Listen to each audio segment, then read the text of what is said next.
అనేక సంవత్సరాలుగా మన యొక్క జంట నగరాలలో పేదలకు అందుబాటులో ఉంటూ ఒక సామాజిక స్పృహతో పనిచేస్తున్నటువంటి వ్యక్తి వెల్లెల రామ్మోహన్ రావు గారు ఈరోజు భారతీయ జనతా పార్టీలో చేయడం ఏదైతున్నదో నేను వారితో పాటు చేరినటువంటి మాతృమూర్తులకు సోదరిమణులకు అదేవిధంగా వారి మిత్రులకు అందరికీ కూడా నేను రాష్ట్ర భారతీయ జనతా పార్టీ తరఫున హృదయపూర్వకమైనటువంటి స్వాగతం పలుకుతా ఉన్నాను.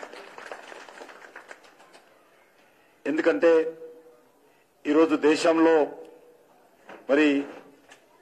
మరొకసారి నరేంద్ర మోడీ గారి నాయకత్వం అవసరం ఉంది. ఈరోజు భారతీయ జనతా పార్టీ ప్రపంచంలోని అతిపెద్ద పార్టీ. గతంలో చైనా కమ్యూనిస్ట్ పార్టీ పెద్ద పార్టీగా ఉండేది. కానీ ఈరోజు చైనా లాంటి కమ్యూనిస్ట్ పార్టీ కూడా దాటేసి భారతీయ జనతా పార్టీ అత్యధికమైనటువంటి సభ్యులు కలిగినటువంటి పార్టీ, గిన్నిస్ బుక్ లో రికార్డ్ అయినటువంటి పార్టీ ఈరోజు భారతీయ జనతా పార్టీ. అటువంటి పెద్ద కుటుంబంలో రామ్మోహన్ రావు గారు వారి మిత్రులందరూ కూడా గతంలో మానసికంగా చేరిన ఈరోజు శారీరకంగా కూడా వారు భారతీయ జనతా పార్టీలో చేరడం అవుతున్నదో చాలా సంతోషం అని చెప్పి నేను ఈ సందర్భంగా వారితో పాటు చేరినటువంటి మిత్రులందరికీ కూడా హృదయపూర్వకమైన స్వాగతం పలుకుతా ఉన్నాను. మీకు తెలుసు, నరేంద్ర మోడీ గారి నాయకత్వంలో గత 9.5 సంవత్సరాలుగా దేశంలో అనేక రంగాలలో మార్పులు తీసుకురావడం జరిగింది, సంస్కరణలు తీసుకురావడం జరిగింది, నూతన విధానాలు తీసుకురావడం జరిగింది. దేశాన్ని అభివృద్ధి రంగంలో కొత్త పుంతలు తొక్కిస్తున్న విషయం మీకు అందరూ తెలుసు. అన్ని రంగాలలో దేశాన్ని ముందుకు తీసుకెళ్తున్న విషయం మీకు తెలుసు. దేశ గౌరవాన్ని మన దేశంలోనే కాదు ప్రపంచమంతా కూడా ఇనుమడింప చేస్తున్నటువంటి ఒక అద్భుతమైనటువంటి నాయకత్వము ఈరోజు భారతీయ జనతా పార్టీ నరేంద్ర మోడీ గారి నేతృత్వంలో దేశానికి అందిస్తున్న విషయం మనకు తెలుసు. అంతేకాకుండా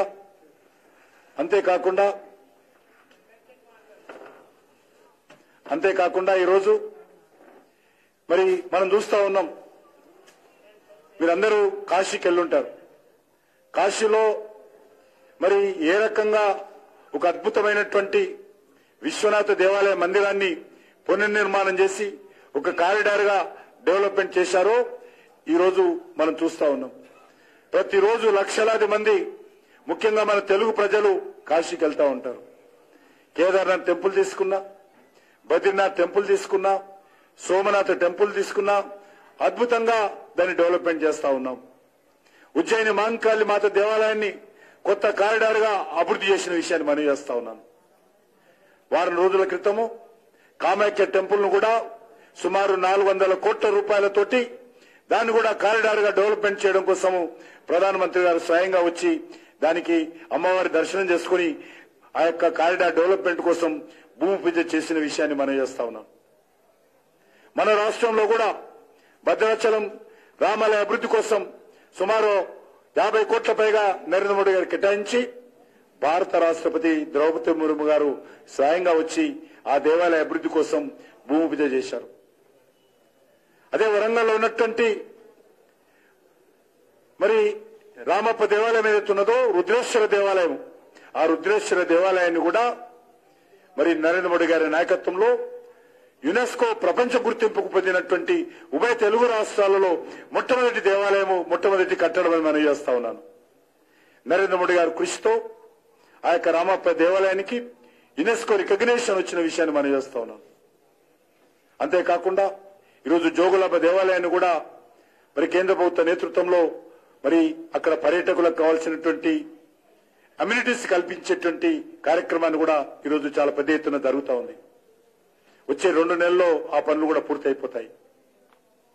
ఇది కాకుండా సింహాద్రి దేవాలయం గాని, అన్నవరం దేవాలయం గాని, ఈ యొక్క అమరావతి దేవాలయం కానీ, లేక ఇతర అన్ని రకాలుగా దేశంలో సుమారు 150 దేవాలయాలను ఈ రకంగా అతి ప్రాచీనమైనటువంటి అతి ప్రాముఖ్యమైనటువంటి దేవాలయాలను అన్ని రకాలుగా అభివృద్ధి చేసేటువంటి కార్యక్రమం భారత ప్రభుత్వం చేపట్టింది. అంతేకాదు ఈరోజు మిత్రులు చెప్పడం జరిగింది ఇంతకుముందే, అద్భుతమైనటువంటి రోడ్లు. నేను 1994లో అమెరికా పోయినప్పుడు ఇటువంటి రోడ్లు మా దేశంలో వస్తాయా అని ఆ రోజు అనుకునే వాళ్ళం. కానీ ఈరోజు మీరు హైదరాబాద్ నుంచి బెంగళూరుకి వెళ్ళాలన్నా, హైదరాబాద్ నుంచి విజయవాడ వెళ్ళాలన్నా, నాగపూర్కి వెళ్ళాలన్నా, బాంబేకి వెళ్ళాలన్నా, ఏ రోడ్డు తీసుకున్నా మరి జాతీయ రహదారులు ప్రపంచ స్థాయిలో ఇతర దేశాలతో తలదన్నే విధంగా మన దేశంలో ప్రపంచమంతా కూడా ఎదురు చూస్తున్నటువంటి ఏ రోడ్లు అయితేనేయో మన దగ్గర కూడా అదే విధమైనటువంటి రోడ్లు ఈరోజు కనిపిస్తా ఉన్నాయి. అద్భుతమైనటువంటి రోడ్లు. ఒక తెలంగాణలోనే 1,20,000 కోట్ల రూపాయలు ఖర్చు పెట్టి రోడ్ల నిర్మాణం జరిగింది. హైదరాబాద్ చుట్టూ త్రిపుల రింగ్ రోడ్డు కూడా ఈరోజు మంజూరు చేయడం జరిగింది. 26,000 కోట్ల రూపాయలతోటి 8 జిల్లాల అనుసంధానం చేస్తూ త్రిపుల రోడ్డు నిర్మాణం చేయడం జరిగింది. ఆ రోడ్డు వస్తే తెలంగాణ అభివృద్ధిలో గేమ్ చేంజర్ గా ఆ రోడ్డు ఉంటుంది. ఆ రకంగా జాతీయ రహదారులు తీసుకున్నా, పేద ప్రజల సంక్షేమం తీసుకున్నా, మహిళల యొక్క మరి ఎంపవర్మెంట్ తీసుకున్నా, అన్ని రకాలుగా మనకు తెలుసు. డాక్టర్ బాబాసాహెబ్ అంబేద్కర్ రాజ్యాంగం రాసినప్పుడు కూడా మహిళలకు రిజర్వేషన్లు ఉండాలనే చర్చ జరిగింది. కానీ దురదృష్టవశాత్తు అమలు కాలేదు.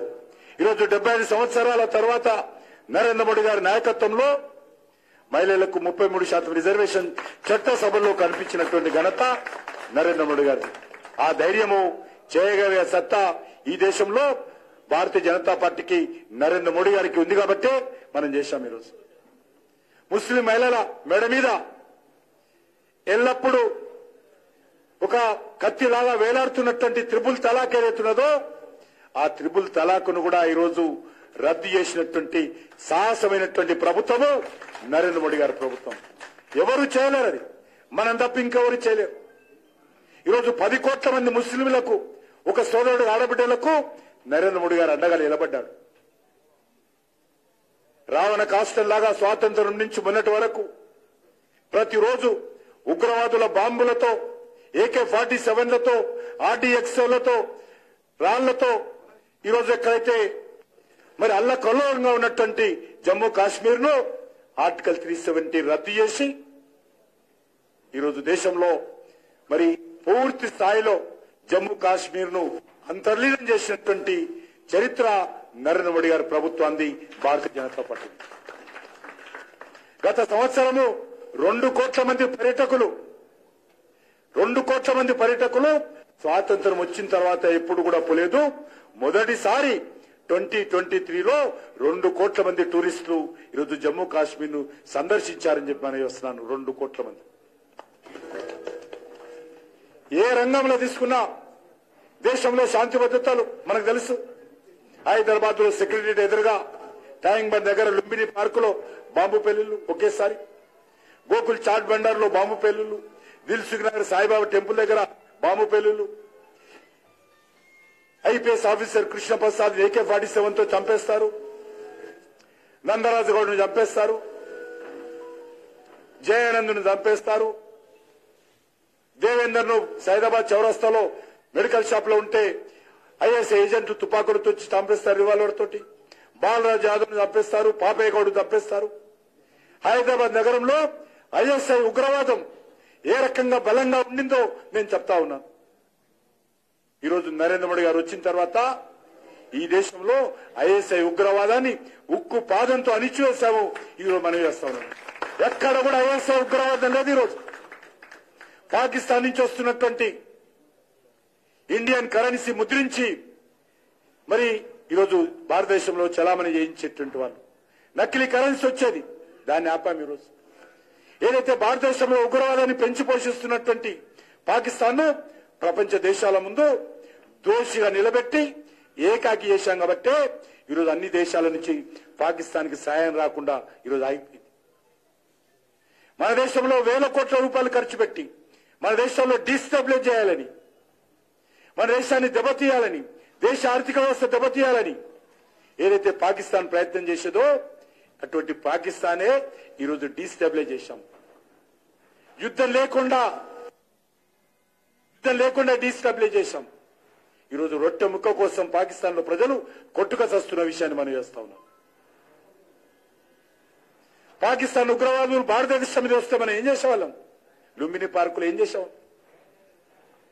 అక్కడ పోయి ఎర్ర గులాబీలు పెట్టి మనము సంతాపం ప్రకటించటం, 2 నిమిషాలు మౌనం ప్రకటించాలం, తెల్లారు అందరూ చనిపోయిన మర్చిపెడుతుంటే. కానీ నరేంద్ర మోడీ ఆ రకంగా చేయలే.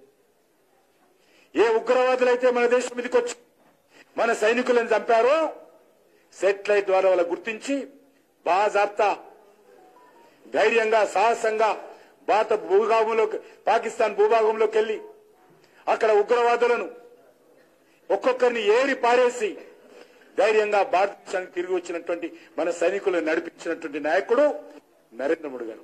అది సర్జికల్ స్ట్రైక్ గాని, అది ఎయిర్ స్ట్రైక్ గాని, అనేక రకాలుగా ఈ దేశం అభివృద్ధి దిశలో తీసుకెళ్లేటువంటి ప్రయత్నం. ఒక పేదవాడికి కావాల్సినటువంటి ఇంట్లో టాయిలెట్ లేకపోతే టాయిలెట్ నిర్మాణం, ఒక ఇల్లు లేకపోతే 4.5 కోట్ల ఇళ్ల నిర్మాణం, కరెంటు లేకపోతే కరెంట్ ఇచ్చేటువంటి కార్యక్రమం, సిలిండర్ లేకపోతే వంట గ్యాస్ సిలిండర్ ఇచ్చేటువంటి కార్యక్రమం, వాళ్ళకు ఆహారం కావాల్సినటువంటి ప్రతి పేదవాడికి 83 కోట్ల మంది ప్రజలకు తెల్ల కార్డు ఉన్నటువంటి ప్రతి వారికి ప్రతి నెల ఒక్కొక్క వ్యక్తికి 5 కేజీల చొప్పున 83 కోట్ల మందికి ఈరోజు బియ్యం ఫ్రీగా ఇస్తా ఉన్నాం. ప్రతి పేదవాడికి ఆయుష్మాన్ భారత్ పేరుతో 5 లక్షల రూపాయల విలువైనటువంటి ప్రైవేట్ హాస్పిటల్స్ లో కార్పొరేట్ వైద్యము ఉచితంగా అందించేటువంటి కార్యక్రమం నరేంద్ర మోడీ గారు చేస్తా ఉన్నారు. ప్రతి రైతుకు సంవత్సరానికి 6,000 రూపాయలు బ్యాంక్ అకౌంట్ లో టెన్షన్ గా మోడీ డబ్బులు వేస్తున్నటువంటి చరిత్ర మనం చూస్తా ఉన్నాం. ఈరోజు పేదవాడికి మోడీ బియ్యం ఇస్తున్నటువంటి చరిత్ర మనం చూస్తా ఉన్నాం. ఈరోజు దేశంలో అవినీతిని పూర్తిగా నిర్మూలించాం. పేదవాడికి వచ్చేటువంటి డబ్బు పూర్తి స్థాయిలో వానికి అందే విధంగా, ఆ పేదవాళ్ళకు అందే విధంగా నేరుగా డిజిటల్ ట్రాన్సాక్షన్ ద్వారా బ్యాంక్ అకౌంట్ ద్వారా పేదవాళ్ళ అకౌంట్ లో వేస్తున్నటువంటి పరిస్థితి. ప్రతి పేదవాళ్ళందరూ కూడా బ్యాంక్ అకౌంట్ ఓపెన్ చేసిన చరిత్ర ఈరోజు నరేంద్ర మోడీ గారి ప్రభుత్వం. కోట్లాది మందికి బ్యాంక్ అంటే తెలియదు, అకౌంట్ తెలియదు. అటువంటి పరిస్థితుల్లో ఈరోజు పేదవాళ్ళందరికీ జీరో అకౌంట్ ఓపెన్ చేసి ₹1 ఖర్చు లేకుండా ఈరోజు పేదవాళ్ళందరికీ బ్యాంకు అకౌంట్ ఓపెన్ చేసిన విషయం. అనేక విషయాలలో ఈరోజు మీకు తెలుసు, ఇతర దేశాల్లో భారతదేశ గౌరవం పెరిగింది. ఎవరైనా గతంలో ఎయిర్పోర్ట్కి వెళ్తే ఇండియన్ పాస్పోర్ట్ చూస్తే అవమానంగా చూసేవాళ్ళు. కానీ ఈరోజు ఇండియన్ పాస్పోర్ట్ ఎయిర్పోర్ట్లలో కనిపిస్తే కుర్చీలో కూర్చున్నటువంటి ఆ యొక్క విదేశీయులు వెంటనే లేచిబడి ఇండియా మోడీ మోడీ అంటున్నటువంటి పరిస్థితి ఈరోజు ఎయిర్పోర్ట్లలో మనకు కనిపిస్తుంది. ఉక్రెయిన్ రష్యా యుద్ధం జరుగుతూ ఉంటే ఉక్రెయిన్ లో 25,000 మంది మన భారతీయులు చిక్కుకున్నారు. మన పిల్లలు మెడికల్ చదువుకోవడం కోసం వెళ్లారు. కానీ ప్రపంచంలో అద్భుతమైనటువంటి సంఘటన జరిగిన సందర్భంలో నరేంద్ర మోడీ గారు రష్యాకి చెప్పాడు, ఉక్రెయిన్ చెప్పాడు, మీరు యుద్ధం ఆపాలా, నా భారతీయులు ఉన్నారు, మా పిల్లలు ఉన్నారు, మీ వాళ్ళని తీసుకెళ్తా అని చెప్పి ఆ 2 దేశాలకు సంబంధించినటువంటి వాళ్ళతో మాట్లాడి యుద్ధాన్ని ఆపి భారతీయులందరినీ కూడా క్షేమంగా ఉక్రెయిన్ నుంచి బయటికి తీసుకొచ్చి భారతదేశానికి తరలించినటువంటి ఘనత నరేంద్ర మోడీ గారు. ప్రపంచంలో ఎక్కడ కూడా లేదు జరగలేటువంటి సంఘటన. మన భారతీయులు వస్తా ఉంటే మనతో పాటు అమెరికన్స్ వచ్చారు, మన మందిలో కలిసి పాకిస్తాన్ వాళ్ళు వచ్చారు, బ్రిటన్ వాళ్ళు వచ్చారు, జర్మనీ వాళ్ళు వచ్చారు. మన 3 రంగుల జెండా పట్టుకొని మనతో కలిసి వాళ్ళ ప్రాణాలు బతికించుకోవడం కోసం నరేంద్ర మోడీ గారి నాయకత్వంలో భారతీయులతో పాటు ఉక్రెయిన్ లో ఉన్నటువంటి ఇతర దేశస్తులు కూడా మన దేశానికి వచ్చినటువంటి చరిత్ర నరేంద్ర మోడీ గారి ప్రభుత్వాన్ని. ఆ రకమైనటువంటి పరిస్థితి కల్పించాం. ఈరోజు గతంలో అమెరికా అధ్యక్షుడు వస్తే మన ప్రధానమంత్రి చేతులు కట్టుకొని నిలబడివాడు. కానీ ఈరోజు మన నరేంద్ర మోడీ గారి ముందు 140 కోట్ల మంది ప్రజలకు ప్రధానిగా ఉన్న నరేంద్ర మోడీ ముందు అమెరికా అధ్యక్షుడు చేతులు కట్టుకొని నిలబడుతున్నటువంటి పరిస్థితి ఈరోజు కల్పిస్తాం. కాబట్టి అనేక రంగాల్లో మార్పు వచ్చింది. అవినీతి గతంలో కాంగ్రెస్ హయాంలో ప్రతిరోజు కుంభకోణాలు, టీవీ ఓపెన్ చేసినా పేపర్ చూసినా మన్మోహన్ సింగ్ హయాంలో 12 లక్షల కోట్లు దోపిడీ జరిగింది. మన్మోహన్ సింగ్ హయాంలో ఉన్నటువంటి కేంద్ర మంత్రులే అవినీతి కుంభకోణాలలో జైలుకి వెళ్లారు. కాంగ్రెస్ ఎంపీలు జైలుకి వెళ్లారు వాళ్ళ ప్రభుత్వం ఉన్నప్పుడే. అటువంటి దుర్మార్గంగా ప్రయత్నం చేయడం జరిగింది, అవినీతి జరిగింది. ఈరోజు 9.5 సంవత్సరాలుగా ఒక్క రూపాయి అవినీతి జరగలేదు. ఒక్క రూపాయి కూడా. నీతివంతంగా, ధర్మంగా, నిజాయితీతో పనిచేస్తున్నటువంటి ప్రభుత్వం, భారతీయ సంస్కృతి మరి పునర్జీవన కోసం, భారతీయ ఆధ్యాత్మిక పునర్జీవన కోసం పనిచేస్తున్నటువంటి ప్రభుత్వము భారతీయ జనతా పార్టీ. హిందూ సమాజానికి అండగా నిలబడుతున్నటువంటి ప్రభుత్వము భారతీయ జనతా పార్టీ. ఈరోజు చాలా మంది అంటున్నారు దేవాలయం ఎట్లా నిర్మిస్తారు, ఈ సెక్యులర్ కంట్రీలో హిందువులకు అన్యాయం జరగడం కాదు. సెక్యులర్ కంట్రీలో అందరికీ సమానంగా ఉండాలి, కానీ మిగతా వాళ్ళని బుజ్జగింపు, హిందువులకు మాత్రం అవమానం, హిందువులను మాత్రం అణిచివేత. కాబట్టి భారతదేశంలో నరేంద్ర మోడీ గారి నాయకత్వంలో 10 కోట్ల మంది ముస్లిం మహిళలకు న్యాయం చేశాము, హిందువులకు న్యాయం చేస్తాము, అన్ని వర్గాలకు అండగా ఉంటాము. హిందువులకు అన్యాయం జరిగితే మాత్రము చూసే ప్రసక్తి లేదని సందర్భంగా మనం ఈరోజు మీకు తెలుసు 500 సంవత్సరాలు, ఆ లెక్కన 550 సంవత్సరాల పాటు అనేక పోరాటాలు జరిగాయి. మన సాధువులు బలిదానమయ్యారు, సంతులు బలిదానమయ్యారు, ఋషులు పోరాటాలు చేశారు, అనేక మంది రామభక్తులు పోరాటం చేశారు, వేలాది మంది చనిపోయారు. 550 సంవత్సరాలుగా తరాలు పోయాయి. కానీ అయోధ్యలో రాముడు జన్మించినటువంటి స్థలంలో రామ మందిరాన్ని కూలగొట్టినటువంటి దురాక్రమణకారుడు బాబర్ నిర్మించినటువంటి వివాదాస్పదం కట్టడ స్థానంలో దేవాలయ నిర్మాణం జరగలే. అనేక మంది చనిపోయారు, వేలాది మంది చనిపోయారు, రక్తపాతం ప్రవహించింది. సరై నదిలో కూడా బీజేపీ ఆర్ఎస్ఎస్ చెందినటువంటి కార్యకర్తల రక్తంతో సరైనది ప్రవహించింది తప్ప దేవాలయ నిర్మాణం జరగనివ్వలేదు. కానీ ఈరోజు ఒక రక్తపు బొట్టు చిందకుండా, ఒక నిరసన కార్యక్రమం లేకుండా అయోధ్యలో 550 సంవత్సరాల తర్వాత మళ్ళీ శ్రీరామచంద్రుడు వచ్చాడు. 500 సంవత్సరాల తర్వాత ఒక భవ్యమైనటువంటి దివ్యమైనటువంటి రామాలయ మందిరాన్ని నిర్మాణం చేసుకోవడము అదొక మందిరం మాత్రమే కాదు, ఒక రామాలయమే మాత్రమే కాదు, భారతదేశానికి సంబంధించినటువంటి 140 కోట్ల మంది ఆత్మ ఈరోజు రామ మందిరం అని మనం చేస్తున్నాను. మన యొక్క ఆధ్యాత్మికమైనటువంటి గొప్పతనానికి ప్రతీక ఈరోజు రామాలయం అని మనం చేస్తా ఉన్నాను. అటువంటి సాహసం చేయగలిగే సత్తా భారతీయ జనతా పార్టీకి మాత్రమే ఉంది, నరేంద్ర మోడీ గారికి ఉంది, ఎవరు చేయలేదు. మన కళ్ళ ముందు ఆర్టికల్ 320 పోతుందా ఎవరు ఊహించలేదు, కానీ ఈరోజు పోయింది. మన కళ్ళ ముందు రామాలయ నిర్మాణం జరుగుతుందా, జరిగింది. రాముడు కూడా వచ్చాడు ఈరోజు అయోధ్యకు, మన కళ్ళ ముందు చూస్తున్నాం. మన కళ్ళ ముందు ఈరోజు జాతీయ రహదారులు జరుగుతాయా, ఈరోజు జరిగింది. మన కళ్ళ ముందు ఉగ్రవాదం పోతుందా, ఈరోజు ఉగ్రవాదం పోయింది. మన కళ్ళ ముందు భారతదేశంలో పెట్టుబడులు వస్తాయా, భారతదేశ గౌరవం పెరుగుతుందా, ఈరోజు పెరిగింది. ప్రపంచమంతా భారతదేశంలో చూస్తుందా, ఎందుకంటే 140 కోట్ల మంది పేదవాళ్ళు ఎక్కువ, బీదవాళ్ళు ఎక్కువ. ఈ దేశం అంతా కూడా ఇతర దేశాలకు ఉద్యోగాల కోసం, అప్పుల కోసం వస్తారనేటువంటి ఉండే. కానీ ఈరోజు మార్చి చరిత్ర తిరగరాయడం జరిగింది 9.5 సంవత్సరాలు. కాబట్టి వచ్చేటువంటి 5 సంవత్సరాలు కూడా భారతదేశానికి చాలా కీలకమైన సమయం. వచ్చే 25 సంవత్సరాలు కూడా భారతదేశము ఇంకా అభివృద్ధి చెందలేదు, మనం అభివృద్ధి చెందాల. డెవలప్డ్ కంట్రీ కాదు, మనం డెవలపింగ్ కంట్రీ. అందుకే నరేంద్ర మోడీ గారు చెప్పారు, వచ్చే 25 సంవత్సరాలు మన దేశానికి చాలా ముఖ్యం. దేశంలో ఉన్నటువంటి యువత ఎవరైతే ఉన్నారో వాళ్ళ నాయకత్వంలో ఈ దేశాన్ని సమగ్రంగా అభివృద్ధి చేసి ప్రపంచ దేశాలకు విశ్వగురుగా వచ్చే 25 సంవత్సరాల తర్వాత భారతదేశాన్ని నిలబెట్టాలా, దానికి బీజం వేశారు నరేంద్ర మోడీ గారు. కాబట్టి ఆ దిశలో మనమందరం కూడా రానున్న రోజుల్లో మన కోసం, మన పిల్లల భవిష్యత్తు కోసం, దేశ అభివృద్ధి కోసం, దేశ గౌరవం పెంచడం కోసం భారతీయ జనతా పార్టీని బలపరచాలి. ఈ రాష్ట్రంలో కూడా చూస్తా ఉన్నాం, పొయ్యి నుంచి పెనంలో పడ్డట్టయింది మన పరిస్థితి.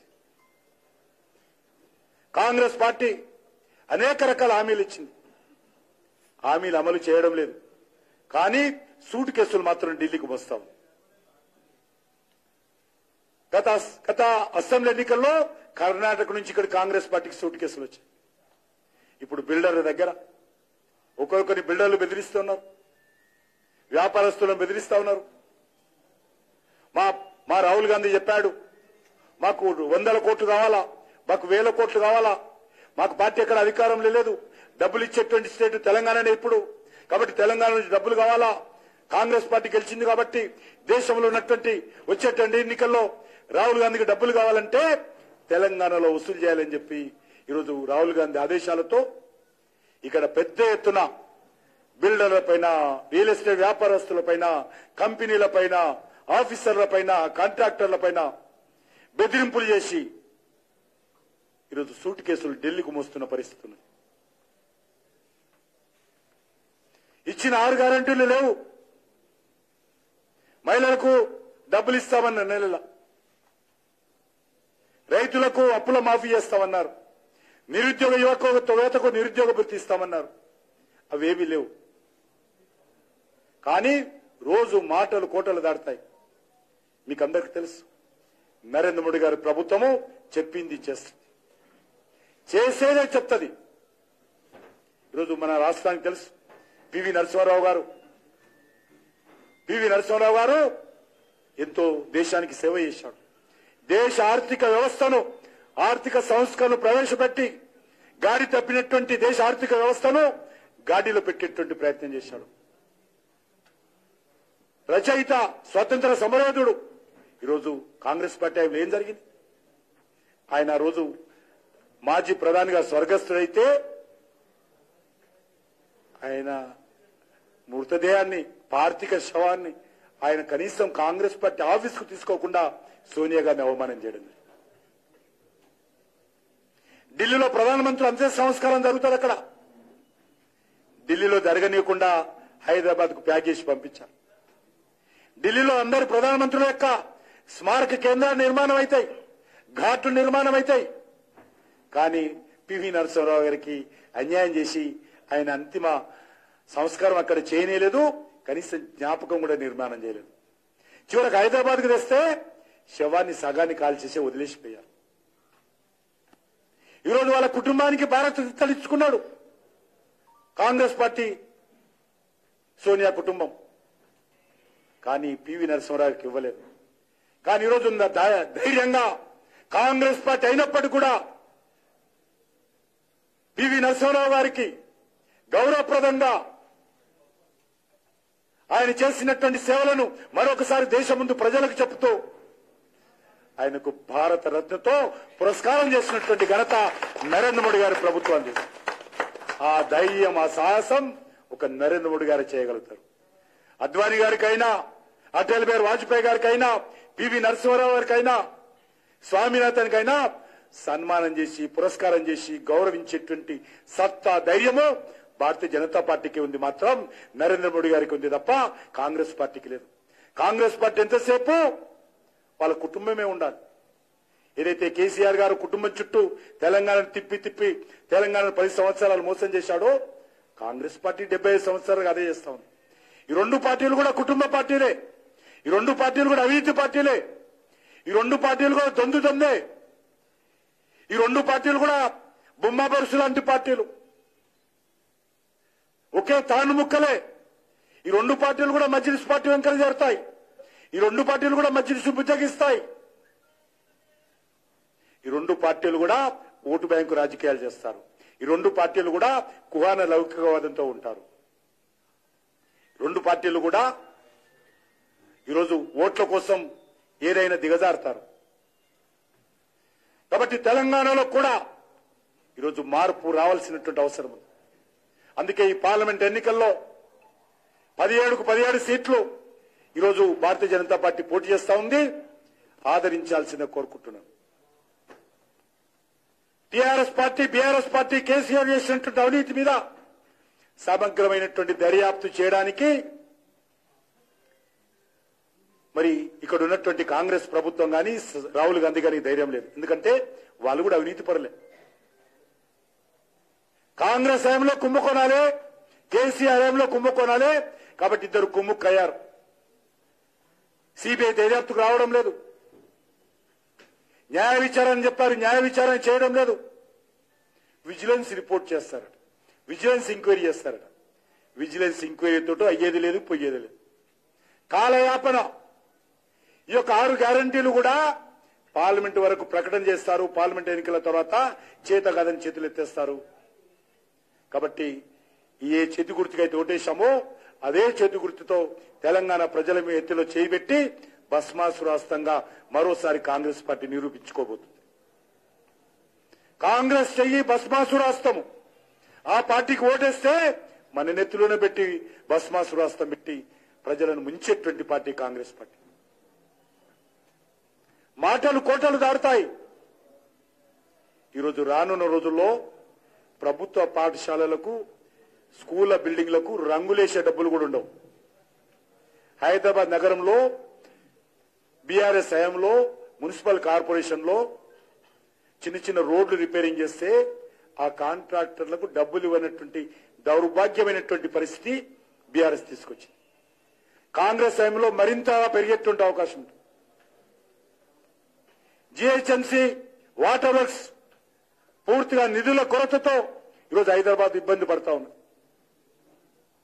హైదరాబాద్ ను పట్టించుకునే పరిస్థితి లేదు. హైదరాబాద్ నుంచి 80% ఆదాయం ఈ రాష్ట్ర ప్రభుత్వానికి వస్తున్నప్పటికీ కూడా కనీసం 8% కూడా హైదరాబాద్ అభివృద్ధి ఖర్చు పెట్టారు. హైదరాబాద్ లో 2 ప్రధానమైనటువంటి, ఒకటి వాటర్ వర్క్స్, 2 జీహెచ్ఎంసీ. ఈ 2 కూడా నిధుల లేమితో జీతాలు ఇవ్వలేనటువంటి పరిస్థితుల్లో ఈరోజు జీహెచ్ఎంసీ వాటర్ వర్క్స్ ఉన్నది. బీఆర్ఎస్ అధికారంలోకి వచ్చినప్పుడు నేను అప్పుడు ఎమ్మెల్యేను, 3 సార్లు ఎమ్మెల్యే గెలిచాను. 500 కోట్లు బ్యాంకులో డిపాజిట్స్ ఉండేవి జీహెచ్ఎంసీ. మొత్తం మింగారు బీఆర్ఎస్ నాయకులు. 1000 కోట్ల రూపాయల అప్పులు తెచ్చారు. 7.5 కోట్ల రూపాయలు తెలంగాణలో అప్పులు తెచ్చారు. 7.5 లక్షల కోట్ల రూపాయల అప్పులు తెచ్చింది బీఆర్ఎస్ పార్టీ. ఇక్కడ ఉన్నటువంటి మీ అందరి మీద కూడా మీకు తెలియకుండానే బీఆర్ఎస్ పార్టీ అప్పులు చేసింది. అందుకే ఈరోజు మనవి చేస్తా ఉన్నాను, తెలంగాణ అభివృద్ధి కోసం అనేక రకాలుగా చర్యలు తీసుకుంటున్నాం. చర్లపల్లిలో రైల్వే టెర్మినల్ కట్టాం. వచ్చే మార్చిలో దాన్ని ప్రజలకు అంకితం చేస్తాం. 400 కోట్ల రూపాయలతో చర్లపల్లిలో రైల్వే టెర్మినల్ నిర్మాణం అయింది. మన హైదరాబాద్ లో ఉన్నటువంటి 3 రైల్వే స్టేషన్లు, 3 టెర్మినల్స్, సికింద్రాబాద్, నాంపల్లి, కాచిగూడ, ఈ 3 రైల్వే స్టేషన్స్ ను కూడా అభివృద్ధి చేస్తా ఉన్నాం. 720 కోట్లతో ప్రధానమంత్రి గారు స్వయంగా వచ్చి సికింద్రాబాద్ లో నూతన రైల్వే స్టేషన్ ఆధునీకరించేటువంటి పనులకు ఆయన భూమి పూజ చేశారు. ప్రధానమంత్రి గారు స్వయంగా వచ్చి 20% పనులు పూర్తి అయిపోయినాయి. 2025 లో ఎయిర్పోర్ట్ ఏ రకంగా ఉంటుందో మన సికింద్రాబాద్ రైల్వే స్టేషన్ కూడా అదే విధంగా ఉంటుంది. 720 కోట్లతో కడతా ఉన్నాం. కాచిగూడ రైల్వే స్టేషన్ 450 కోట్లతో దాన్ని కూడా కొత్తగా నిర్మాణం చేస్తా ఉన్నాం. నాంపల్లి రైల్వే స్టేషన్ ప్రధానమంత్రి గారు వర్చువల్ గా వారు కూడా భూమి పూజ చేశారు. దానికి 350 కోట్లతో దాన్ని కూడా డెవలప్మెంట్ చేస్తాం. హైదరాబాద్ లో ఉన్నటువంటి బస్తీ దవాఖానాలు డబ్బులు ఇచ్చింది నరేంద్ర మోడీ గారు. ఎస్టాబ్లిష్మెంట్ డబ్బులు ఇచ్చాము, జీతాలు ఇస్తా ఉన్నాము. బస్తీ దవాఖానాలు పెట్టింది నరేంద్ర మోడీ గారు. అన్ని ప్రైమరీ హెల్త్ సెంటర్స్ లో డబ్బులు ఇచ్చి డెవలప్మెంట్ చేస్తుంది నరేంద్ర మోడీ గారు. కాబట్టి మీ అందరినీ కోరుతా ఉన్నాను, ఈరోజు తెలంగాణ అభివృద్ధి జరగాలన్నా, దేశం అభివృద్ధి జరగాలన్నా, దేశం తలెత్తుకొని తిరగాలన్నా, దేశ గౌరవం పెరగాలన్నా, పేదవాడికి మేలు జరగాలన్నా, పెట్టుబడులు రావాలన్నా, ఉద్యోగాలు పెరగాలన్నా, శాంతి రావాలన్నా, వ్యవసాయం ముందుకెళ్లాలన్నా ఈరోజు నరేంద్ర మోడీ గారి నాయకత్వము, భారతీయ జనతా పార్టీ నాయకత్వం అవసరం. కాబట్టి నేను అందరినీ కోరుతా ఉన్నాను, ఈ సమాజంలో ఉన్నటువంటి ప్రముఖులందరూ కూడా విద్యావంతులు, మేధావులు ఏదైతే రామ్మోహన్ గారు అయ్యారో వారి రకంగా విద్యావంతులు, మేధావులు చేరాల్సిందే కోరుతాను. బీజేపీ కోసం కాదు, నరేంద్ర మోడీ గారి కోసం కాదు, దేశం కోసం బీజేపీలో చేరండి, నేషన్ కోసం బీజేపీలో చేరండి. భారతీయ జనతా పార్టీ అభివృద్ధిదే, భారతీయ జనతా పార్టీ పటిష్టమైతేనే, శక్తివంతంగా ఉంటేనే దేశం శక్తివంతంగా ఉంటుంది. కాబట్టి దేశం శక్తివంతంగా ఉండాలంటే బీజేపీ శక్తివంతం చేయాల్సిన అవసరం ఉంది. కాబట్టి అన్ని వర్గాల ప్రజలను నేను బీజేపీలో చేరాల్సిందిగా, ముఖ్యంగా మహిళలు, ముఖ్యంగా యువకులు, రైతులు, వీళ్ళందరూ కూడా బీజేపీలో చేరాల్సిందే కోరుతాను. చాలా సంతోషం. ఈరోజు చాలా అక్కయ్యలు మా మాతృమూర్తులు చాలా మంది బీజేపీలో చేరారు రామ్మోహన్ గారితో పాటు. వాళ్ళందరూ కూడా ఆధారంగా స్వాగతం పలుకుతూ నేను మరొకసారి మీ అందరికీ ధన్యవాదాలు తెలియజేస్తూ సెలవు తీసుకుంటున్నాను.